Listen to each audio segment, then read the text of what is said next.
12টা অবধি 16 আনা হোটেল খুলতো, অনেক দোকান খুলতো 11টা 12টা অবধি, কিন্তু আজকে একটু হলেও ভয় ভয় এটা দেখা যাচ্ছে। কেন এইভাবে হলো?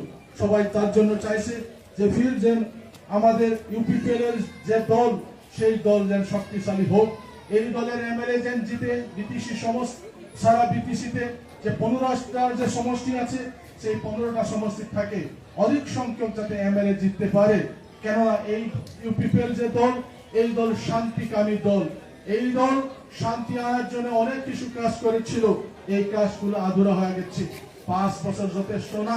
5 বছরের ভিতরে আপনারা দেখছেন যে আমাদের 1.5 বছর কবিতে গেল, ডিসেম্বরে হওয়া লাগছিল, তবু 3 মাস আগে আমাদের ইলেকশন করা হলো সেপ্টেম্বর মাসে।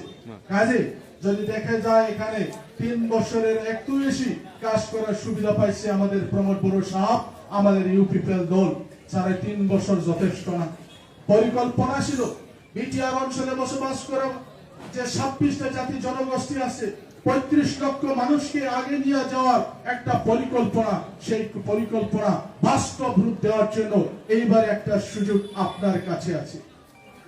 আমরা উদারবাদী একটা চিন্তা নিয়ে আমরা কাজ করেছি, যার জন্য 125th অ্যামেন্ডমেন্ট, ভারতের 125তম যে সংবিধান সংশোধনী, সেই বিল পাস করার জন্য আজকে আমরা বদ্ধপরিকর, আমরা অঙ্গীকারবদ্ধ নিয়েছি। এই যদি বিল পাস হয়, তাহলে কোকরাঝার মিউনিসিপ্যালিটিতে ইলেকশন হবে, নির্বাচন হবে। যার যত সংখ্যা আছে সেই অনুসারে ওয়ার্ড কমিশনার হবে, ডিসিডিসিতে নির্বাচন হবে। ডাইরেক্ট ফাইন্যান্স মানে দিল্লির থাকে ডাইরেক্ট ভায়া না, এখন দিল্লিতে ডাইরেক্ট যদি ফাইন্যান্স যদি বিটিসি অঞ্চলে আসে, এখানে যদি ফাইন্যান্স কমিশনের যদি পয়সা আসে, অনেক কিছু কাজ করতে পারে। আপনারা দেখছেন এই 5 বছরে শুধুমাত্র 9 কোটি টাকা দেওয়া হচ্ছে আসাম সরকার থেকে, মাত্র 9 কোটি। আপনারা ভাবছেন যে এমএলএ কিছু করলো না, টাকা যদি আসে না এখানে ফাইন্যান্স কমিশনের পয়সা, কিভাবে এমএলএ কাজ করব? আমি জানি এখানে 10টা ওয়ার্ড আছে, পাড়ায় পাড়ায় গলি গলি বিভিন্ন সমস্যা আছে, ড্রেনের সমস্যা আছে, ফুটপাথের সমস্যা আছে, ইলেকট্রিসিটির লাইটের সমস্যা আছে, স্ট্রিট লাইটের সমস্যা আছে, বিভিন্ন সমস্যা আছে। কিন্তু এইটা কি নির্বাচিত? এটা মিউনিসিপ্যালিটি না, এটা ইলেক্টেড না, এটা নমিনেটেড। যার জন্য ফাইন্যান্স কমিশনের পয়সা আমরা আনতে পারি না, এখানে দেওয়ার নিয়ম নাই। অন্য বড় বড় শহরে 30 কোটি 40 কোটি টাকা দেওয়া হচ্ছে, শুধুমাত্র এই 5 বছরে 9 কোটি টাকা দিয়ে দিচ্ছে আমাকে। ওই 9 কোটি টাকায় আমি 32টা স্কিম করেছি, 32টা, ছোট 1-2টা না, 32টা স্কিম 10টা ওয়ার্ডে। যেন সব ওয়ার্ডে গলি গলি পাড়ায় পাড়ায় না করতে পারলেও সব ওয়ার্ডে যেন 3টা 4টা করে যেন কাজ দিতে পারে, সেই কাজ আমি করেছিলাম। শ্রদ্ধার রায়, তাই আমরা এইবার আমাদের প্রমোদ বড় সাহেব, আমাদের দলের সভাপতি, আজকে উনি কি হইল রাজ্যসভার সাংসদ, রাজ্যসভায় বলিষ্ঠ পদক্ষেপ নিয়ে এই 125তম যে ভারতের যে সংবিধান সংশোধনী যে আইন, সেই আইনটা বিল পাস করতে পারবো। আপনারা জানেন বিটিআর সূত্রিতে 40টা সমষ্টির জায়গায় 7টা সমষ্টি হওয়ার কথা ছিল। আমরা ঠিক করেছি কিভাবে বাঙালি মানুষকে আমরা নির্বাচিত করার জন্য আমরা একটা সমষ্টি দিতে পারি। আমরা আলাপ করেছি, আমাদের ডিজাইন আছে, ফকিরা গ্রামের একটা সমষ্টি হবে, ফকিরা গ্রামে আমাদের বাঙালি নার রাজবংশী নিয়ে একটা সমষ্টি হবে, মুসলমান ভাইদের জন্য একটা সমষ্টি হবে, টংলায় হবে, বিভিন্ন জায়গায় হবে, বাসুগাঁয়ে হবে। এইভাবে আমরা তৈরি করছে। যখন 60টা সমষ্টি হবে, তখন বাঙালি জনপ্রতিনিধি যাতে কোকরাঝার থেকেও আসতে পারে, সেইগুলো আমরা করেছি। এই কোকরাঝার শহরে 30 কোটি টাকার কনভেনশন সেন্টার আমি করেছি, 700 জন মানুষ বসার মতন। গুয়াহাটিতে যেমন আছে কনভেনশন সেন্টার মাসখোয়াতে, তেমনি এই আমাদের হাবলুবাড়িতে আগে যেখানে সিআরপিএফ এর ক্যাম্প ছিল, সেখানে 30 কোটি টাকার একটা ভালো একটা কনভেনশন সেন্টার করেছি। আমাদের ওই যে চান্দামারিতে যেটা আছে ওডোফা কালচারাল কমপ্লেক্স, এত দূর যাওয়া লাগবে না, সামনে আমাদের টাউনে থাকবো। বিভিন্ন যদি আমরা অনুষ্ঠান প্রতিষ্ঠানের যদি আমরা করি, তাহলে ওইখানে আমরা করতে পারবো। বিপিএফ এর দিনে বড় ট্যাঙ্কি করা হচ্ছিল পুরোপুরি ইউনিভার্সিটির সামনে, যখন টেস্ট করেছে এই যে কোকরাঝার থানার সামনে ফাটে গেছে, তারপরে কোনদিন করে নেই। আমি এমএলএ হওয়ার পরে আমি দেখছি এটা কাজ করা লাগবে। অমৃত মিশনের আন্ডারে এখন কাজ চলতেছে, অমৃত মিশনের আন্ডারে কোকরাঝারের একদিন যদি বৃষ্টি হয় এখানে বন্যা হয়ে যায়। আমি রেলের মেম্বার, এখানে ডিআরএম আমি বলছি যে এখানে যে কালভার্ট আছে রেলের সামনে, রেল লাইনে যেগুলো কালভার্ট আছে, যেটাগুলো ছোট ছোট কালভার্ট, সেই কালভার্ট আর বেশি করা লাগবে। অলরেডি সার্ভে হয়ে গেছে, স্যাংশন হয়ে গেছে, কাজ শুরু হবে। শান্তিনগর থেকে কোকরাঝার পর্যন্ত রাস্তার দুই সাইডে ড্রেন করা হচ্ছে। এখন জল পাস হবে, ভাতারমারি হয়ে এখন গৌরা নদীতে পড়বে। এরকমের অনেক কাজ করা হচ্ছে। কোকরাঝার কলেজকে কোকরাঝার ইউনিভার্সিটি করা হচ্ছে। এখানে আমাদের অবদান আছে। 16টা বিল, সংশোধনী বিল আমি দিয়েছিলাম আসাম অ্যাসেম্বলিতে।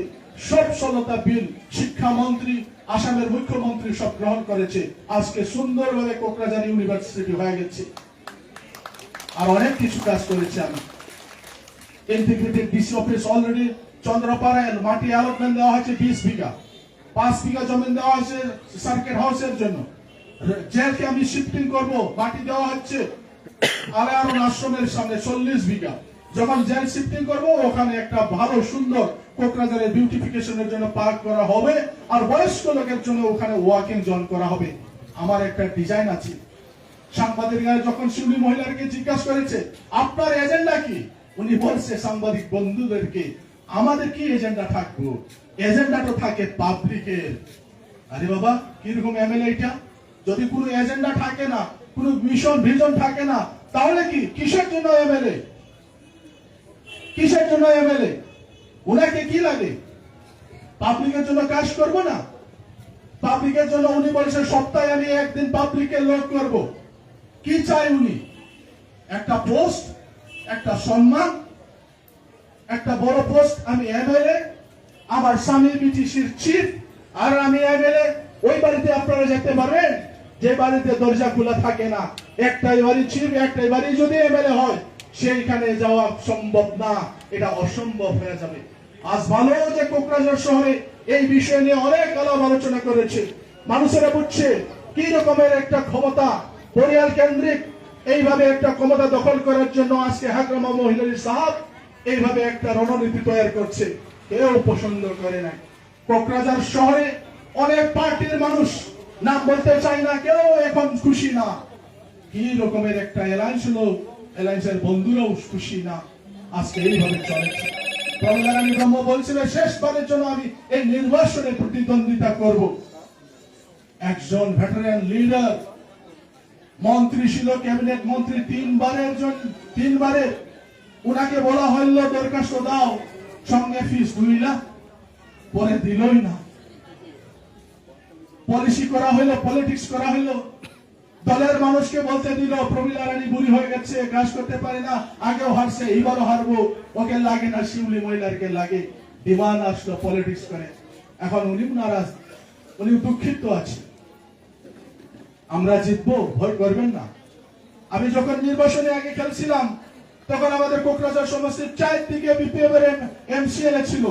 এখানে দনেশ্বর ছিল, সালাকাটি দেরাসা ছিল, বলারগাঁওয়ে রাজীব বাঙ্গাল ছিল, তারপরে দেবরগাঁওয়ে হাগ্রামা মহিলারি ছিল, আমাদের কন্টেস্টেন্ট ক্যান্ডিডেট ছিল ক্যাবিনেট মিনিস্টার প্রমিলা রানী ব্রহ্ম। এখন তো শিউলি মহিলারি, আগে পিছে কিছু নাই। উনি খালি হাগ্রামা মহিলারির স্ত্রী, তার পরিচয় এতটুকু। আমি আশ্চর্য, কয়েকজন মহিলাকে দেখছি আমি বাজারে, আমাদের পার্টি করতো ওরা। আরে বাবা, ওই দিনকে একদিন এখানে হোলি খেলা দেখলাম। হোলি খেললে কি সামাজিক কর্মী হয়ে যায় একদিন খেললে নাকি? এত বছর কি করেছিল উনি?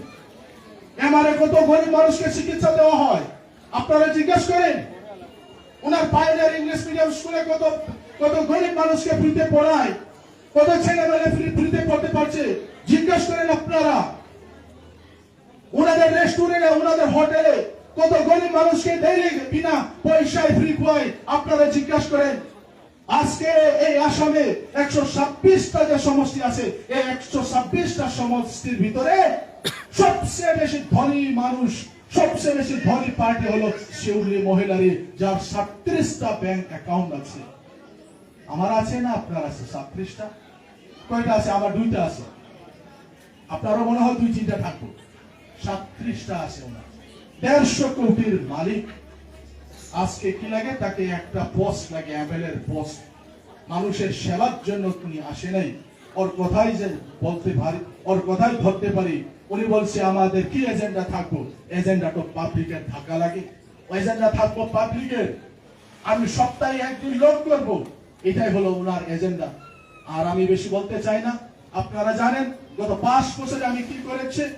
ডেভেলপমেন্টের সাথে সাথে এই অঞ্চলে শান্তি, এই অঞ্চলে আমরা সবাই যাতে মিলাপ্রীতি থাকতে পারি, সহাবস্থানের জন্য, ভ্রাতৃত্ববোধ, প্রেম দেওয়ার জন্য আমি চেষ্টা করেছিলাম।